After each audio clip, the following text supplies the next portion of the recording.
तो फ्रेंड्स, एक और अध्याय में आप सभी का स्वागत है।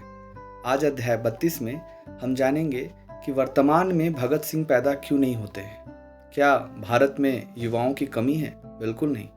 युवाओं की स्थिति तो आज बहुत ज़्यादा है। डेमोग्राफिक डिविडेंड में आप देखिएगा कि युवाओं का वर्ग बहुत बड़ा है।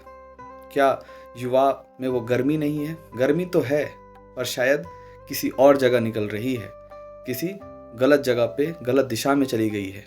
इसी वजह से आज भगत सिंह पैदा नहीं हो रहे। जैसा कि आप लोक भाषा में सुने भी होंगे कि भगत सिंह पैदा हो पर पड़ोसी के घर में हो। ये दुर्भाग्य है। यह जो आप कह रहे हैं, ये जितने लोग भी ये कथन को बहुत जो सही कहते हैं, वो बिल्कुल सही नहीं है। भगत सिंह पैदा हो तो हमारे घर में ही हो, तभी आप नाज कर पाएंगे अपने बेटे पर, अपनी बेटियों पर। भगत सिंह पैदा क्यों नहीं होते? भगत सिंह पैदा इसलिए नहीं होते क्योंकि आप गलत देख कर भी मुंह मोड़ लेते हैं।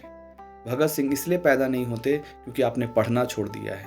भगत सिंह इसलिए पैदा नहीं होते क्योंकि आपका जोश, आपका होश किसी और जगह पे लगा हुआ है, जो आपको पीछे की तरफ खींच रहा है, जो आपको युवा रहने नहीं दे रहा। यहाँ कोई ब्रह्मचर्य का ज्ञान नहीं दे रहा। मैं कहना ये चाह रहा हूँ कि आपके अंदर एक क्रांति कहाँ है? भारत के युवाओं में वो क्रांति कहाँ है? बिल्कुल नहीं है। वो लड़ने को तैयार नहीं है। आज आप कह रहे होंगे तो आज का किताब का नाम क्या है? आज का किताब का नाम भी इसी तरह है, जिसका नाम है भगत सिंह चेतना स्रोत, जिसे विक्रम सिंह ने लिखा है। ये कहानी जो भगत सिंह की लिखी गई है, जैसे कि जेल की डायरी आपने बहुत पढ़ी होगी, उनके दस्तावेज बहुत पढ़े होंगे आपने भगत सिंह के, लेकिन एक पहली बुक है ये जिसमें उनकी पूरी दस्तावेजों को जोड़कर एक नॉवेल लिखने की कोशिश की गई है विक्रम सिंह के द्वारा, और बहुत अच्छा लिखा है उन्होंने, जिससे आपको चलेगा कि एक्चुअली में जो हम एक महान व्यक्तित्व किसी को बना देते हैं और उससे बचने की कोशिश करते हैं कि वैसा महान व्यक्तित्व बनने हमारे लिए तो पॉसिबल है नहीं, तो हम महापुरुष बना देते हैं और अपने आप को पीछे खींच लेते हैं कि हम ऐसा नहीं बन सकते। ऐसा नहीं होता है। कोई भी महान व्यक्ति एक साधारण व्यक्ति ही होता है, और वो साधारण से असाधारण जब बनता है तो उसके पीछे बहुत मेहनत होती है, बहुत श्रम होता है, एक क्रांति होती है। कोई भी इंसान जन्म से महान नहीं होता, जैसा कि हम पिछले अध्याय में जान चुके हैं। तो भगत सिंह पैदा क्यों नहीं हो रहे? भगत सिंह इसलिए नहीं पैदा हो रहे क्योंकि आपने पढ़ना छोड़ दिया है। हमें जब भी इतिहास में भगत सिंह के बारे में पता चलता है तो हम यही जानते हैं कि वो बम फेंकने का काम कर रहे थे, वो हिंसा का रुख अपना रहे थे, रेवोल्यूशनरीज, जैसा कि हम जानते हैं दो गुटों में बटे हुए थे। लेकिन क्या सच में ऐसा था? बिल्कुल नहीं। जो भगत सिंह का विचार भी था वो ऐसा नहीं था कि वो हिंसक थे। उन्होंने बम भी जब फेंका था तो भी किसी को नुकसान पहुंचाने के लिए नहीं फेंका था, वो बहरों को सुनाने के लिए फेंके थे। वो जितना पढ़ते थे, आज के युवा उसमें से एक पन्ना भी नहीं पढ़ते हैं। आप में विचार कैसे आएगा? आप में क्रोध कैसे उठेगा? आप में सही गलत का फर्क कैसे पता चलेगा? वरना दुनिया में, देश में जिस तरह के हालात होते हैं, क्या आपकी आवाज़ उठती है? बिल्कुल नहीं। आप पीछे हट जाते हैं। आप अपने मम्मी पापा से पूछने लग जाते हैं कि मेरे माँ बाप क्या कहेंगे। आपके माँ बाप भी आप पर पता है क्यों दबाव बनाते हैं? क्योंकि आप में वो आग नहीं देख पाते। वो सोचते हैं तुमसे कुछ ना हो पाएगा, तुम घर में ही रहोगे, क्योंकि तुम्हारी सोच ही उस तरह की नहीं है कि तुम भगत सिंह बन सको। इसलिए माँ बाप भी आपको रोकते हैं। आप में वो आग होगी, वो खुद ही छोड़ देंगे। आप में आग नहीं है, वो तो आपको खुद ही भटका हुआ पाते हैं। अब आते हैं इस कहानी के पर।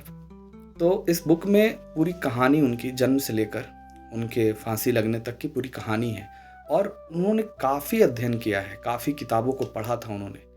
लोग कहते हैं कि उन्हें फांसी दे दी गई, उन्हें गांधी जी के द्वारा उनके चलते फांसी दे दी गई, उनको गलती निकालते हैं। आप ये कभी सोचने की कोशिश करते हैं कि उनके खिलाफ जिन्होंने गवाही दी थी, वो अंग्रेज थे? बिल्कुल नहीं। जो उन पर कोड़े मार रहे थे, क्या वो अंग्रेज थे? बिल्कुल नहीं। सब भारतीय ही थे। हमारे क्रांतिकारियों के खिलाफ भारतीय ही थे। आपको क्या लगता है भगत सिंह को फांसी ऐसे ही हो गई? बिल्कुल नहीं। आप थोड़ा पढ़िए। आप पढ़ने के पीछे आप जब किताबों से हटकर जो आप टेक्स्ट बुक पढ़ रहे हैं, आज के युवाओं के लिए टेक्स्ट बुक ही बहुत भारी हो जाती है। वो उससे बाहर कुछ पढ़ ही नहीं पाते। वो भगत सिंह क्या बनेंगे? आप जब उनके टीम को ध्यान से देखिएगा तब आपको समझ में आएगा कि धर्म का मतलब क्या होता है। एक सिख बच्चा राम प्रसाद बिस्मिल एक हिंदू, अशफाक उल्लाह खान मुस्लिम, ये तीनों जुट होकर सुखदेव राजगुरु, एक टीम है ये। इसमें धर्म नहीं आ रहा, कौन से धर्म के हो, इसमें विचार एक है। चंद्रशेखर आज़ाद, ये सब एक विचार है। वो एकजुट लड़ रहे हैं, एक युवा वर्ग की तरह, आज की तरह नहीं कि हिंदू मुस्लिम कर रहे हैं। इस चीज़ों से उठिए, क्रांति तभी आएगी। देश में भगत सिंह की ज़रूरत है, हर घर में एक भगत सिंह की ज़रूरत है। जब इस तरह का सोच बनेगा तब आप सच्ची श्रद्धांजलि भगत सिंह को दे पाएंगे। बस ऐसे ही नहीं हवा में कोई भगत सिंह बन जाता है, बहुत जोश चाहिए, साथ में बहुत होश भी चाहिए।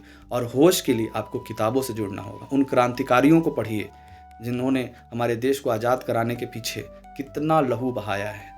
ये जो जिनकी बात हम कर रहे हैं भगत सिंह ने, उनके मरने के कम से कम 17-18 साल बाद हमें आज़ादी मिली। वो तो आज़ादी का मुंह भी नहीं देख पाए, वो अपना जान दे के चले गए।